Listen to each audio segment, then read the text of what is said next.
Let's not take up storage. Hey y'all, I'm Morgan. Welcome to my channel. If you're new here, I discuss all things hair, beauty for Black girls across the diaspora of everything. Authenticity, living for you.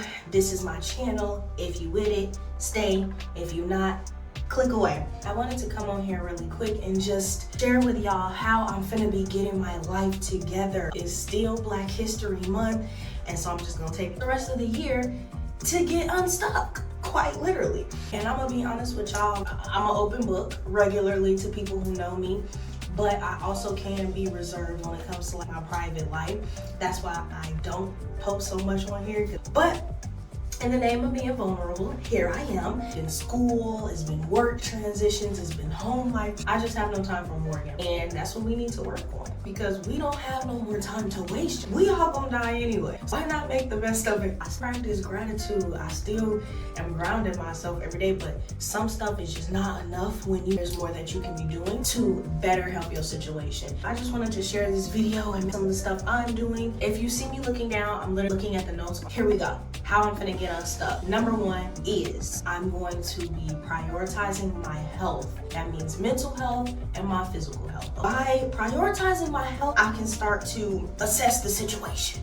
So that means I'm going to be cutting out sugar. I did this once before and it was life-changing. It healed my gut and everything. And I just went back to little ways, petty little ways. Not thinking anything of it.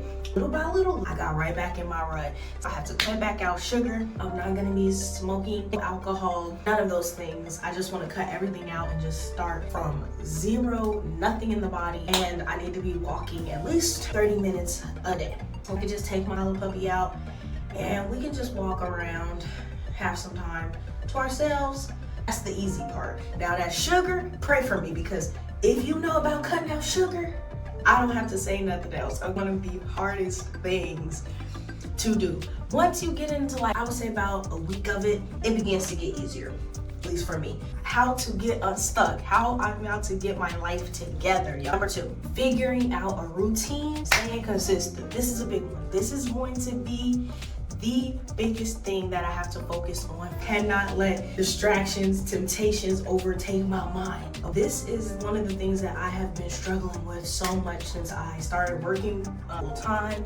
I started content creating. I need to figure out my routine, my morning routine, what I want to do after work. I really want to focus on not coming home and immediately relaxing. Take some time after work to put myself at ease, of course, and just have a few minutes to rest my feet, because I'm on my feet all day. I'm literally so tired after work. But the pattern of coming home and sleeping, napping, immediately taking off clothes, putting yourself at ease, but you're at ease for the rest of the day, that needs to cease. I really want to put my foot in my own butt, because it just makes me upset how much I get nothing done after a long day of work. And where are my days going? But all of my days are literally my 9 to 5, but my 9 to 5 is not who I am. My 9 to 5 isn't what I want to be doing for the rest of my life. So I'm investing so much time into making somebody else rich, but I'm not investing any time into my goals and who I am and what I want to be doing. It's just can be overwhelming to stick to a routine. First of all, I'm having the routine, because some days, most days, I'm just living,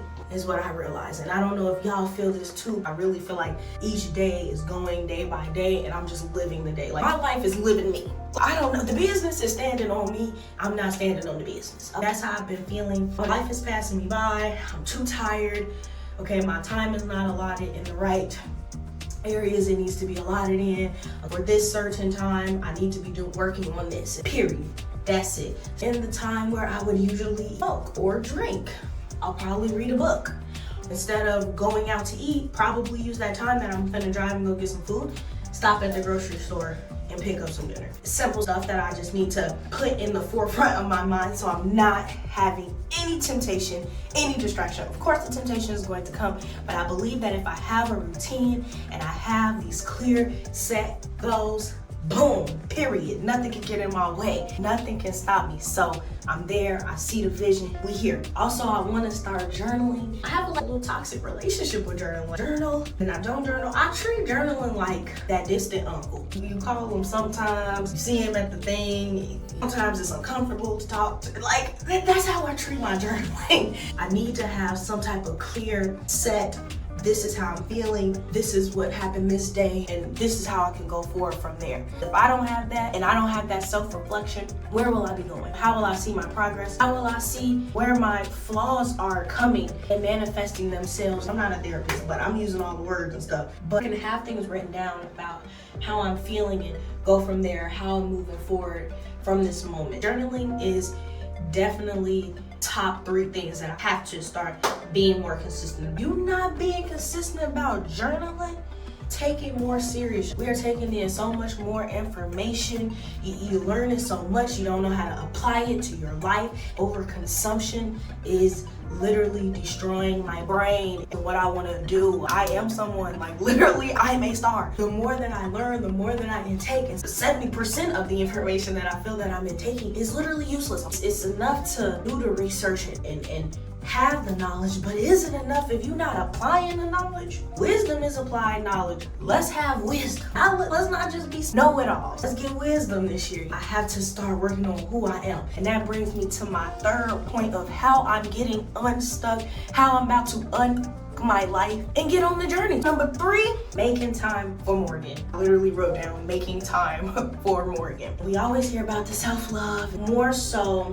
not only the self-love as I've already applied that knowledge. I have to be clear. I'll get on here and say anything really, even for a laugh, because I'm just goofy like that. I'm really a person who has feelings, goals. I know that I am someone. You can't just joke through life. I have to figure out who am I? What do I want to do? Make clear my goals. I literally wrote down who am I? Sometimes really put myself in a box because I still feel just like that little girl who was hurt, who was shamed, who was like, oh my God, I can't do that. Scared of everything. People I went to school with, and I talked to some of my friends, we're just gonna stay where we're stuck, we're stagnant. I feel that it's, in my case, because I've been so afraid of things. I've been so scared to speak my mind, but I know I have a great mind, just like I know you have a great mind. Some people are just so loud that it makes you dim into your little corner, get afraid to say what you feel, but you might have a good point. You want to know and get clear on who I am, so when I am making a point or when I am in the situations where I feel like that's not right and I want to speak up. I don't have much privilege in this country, but I have a voice, a God-given voice. I'm not talking about this platform. I'm not talking about TikTok. I'm not talking about that. I'm talking about in real life, real situations. When I see something, I want to speak up and I want to say something. Who are you and what you're preaching? What are you preaching to yourself? I said in the previous step about journaling, I want to self-reflect more.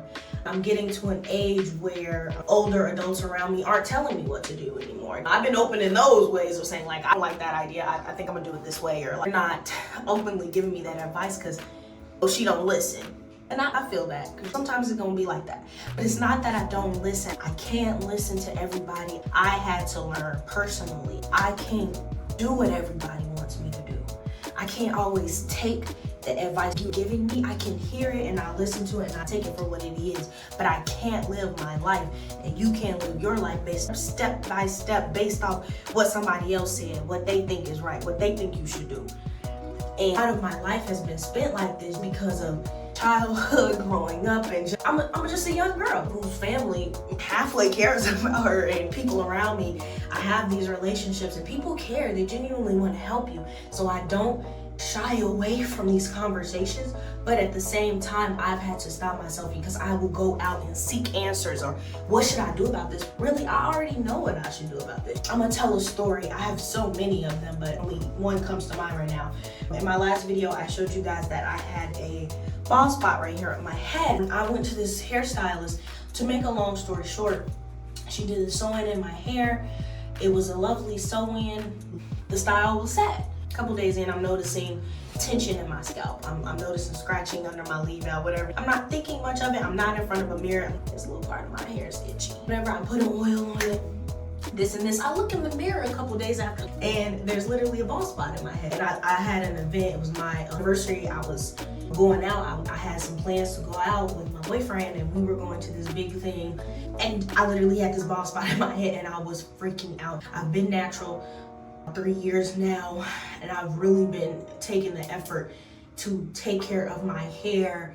I'll be going to these hairstylists all the time. I do my hair at home because first of all, I save money that way. Second of all, I am saving my hair because I'm telling y'all, this girl snatched my hair out. My hair was gone. It's still not even all the way recovered, but thank God it's growing back.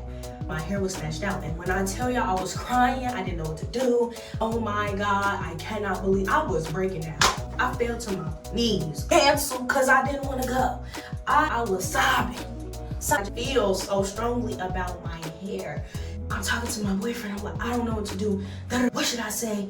What do I do? He like, babe, tell the girl what's happened. Tell her how she's inconvenienced you and go from there. Figure it out. He's just coaching me on this as he does every 1 to 2 business days. He's like, Morgan, I can't give you the answer to which one to do. It's your hair. You literally have to either text this lady, call this lady. Oh my God, what if it's an attitude? I'm worried about how the lady feels. I worry about her feelings, but I'm the one missing hair. It's moments like that where I look back and I'm like, damn, I could have handled that differently because I did know what to do.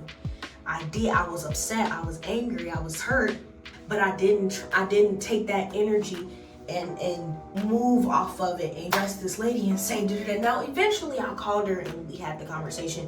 We talked or whatever, and I told her, like, hey, I appreciate still, like, you doing my hair, whatever, the service that you provided, because I was happy with my service, and I was happy with how my hair looked, up until the point where I found out that I had a bald spot. But I had the conversation with the lady, and it didn't even go bad. That's why one of the reasons I was so afraid to reach out to her about it. But at the end of the day, I still had to do that for me because nobody else is going to do that.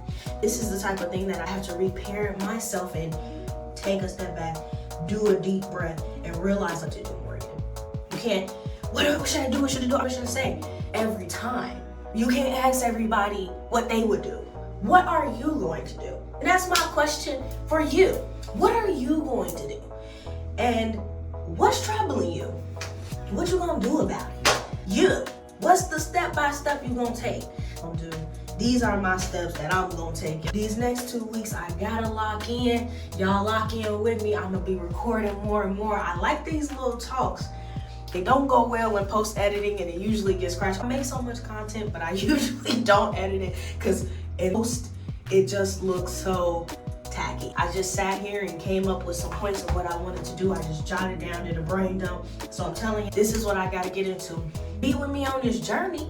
I wanna bring you along for it. It's getting real out here. Either you gonna sink or either you gonna swim.